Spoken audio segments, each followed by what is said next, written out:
He's known as the King of Pop, but his reign on the throne hasn't always been easy. Michael Jackson was born in Gary, Indiana in 1958, the fifth son of steelworker Joe Jackson. His childhood was difficult, as Joe assembled his boys into a group and worked them incredibly hard, while his mother's Jehovah's Witness faith kept the family isolated from outside influence.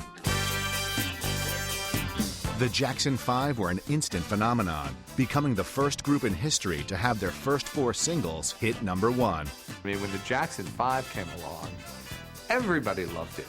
I mean, it was, you know, I think particularly black audiences responded to him like he was their kid brother. But, you know, white audiences heard these great songs and, you know, they saw this kid on a stage.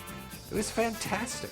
While working on the film The Wiz, Michael met producer Quincy Jones, who would help produce his first solo album, Off the Wall, which would eventually sell 7 million copies. Jackson's next project became the biggest selling album of all time.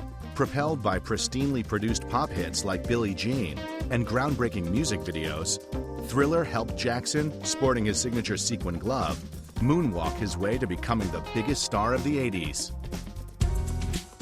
Well, on stage, Michael Jackson was just an explosive performer. You know, stuff, again, that he learned from Jackie Wilson and James Brown. He took that and did his own version of it. Thriller changed the industry, spending 2+ years on the charts, spawning an unheard of 7 top 10 singles. He kind of like created the modern day music video. I mean, with Thriller, I mean, that was like a movie.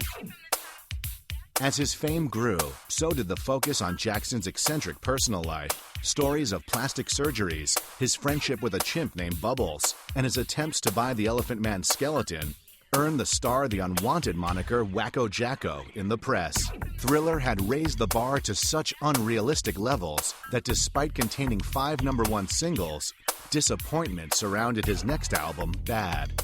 His 1991 album, Dangerous, debuted at #1, but didn't stay there long.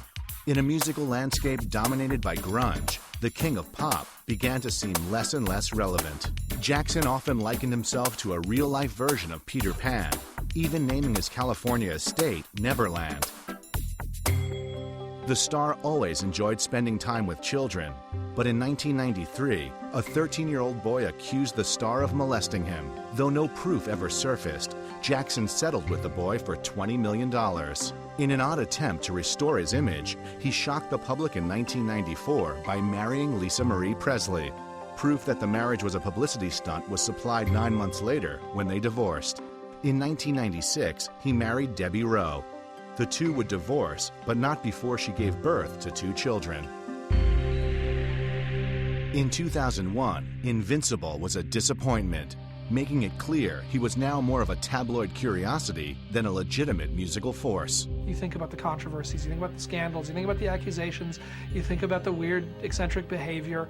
You know, by the time you get down to, oh right, and he's one of the greatest singers of all time, that's way down on the list. That's a very difficult thing to come back off of. Just when the public thought they had seen it all, Michael's behavior as a father, which included hanging his son over a balcony in Germany, made Jackson seem more peculiar than ever.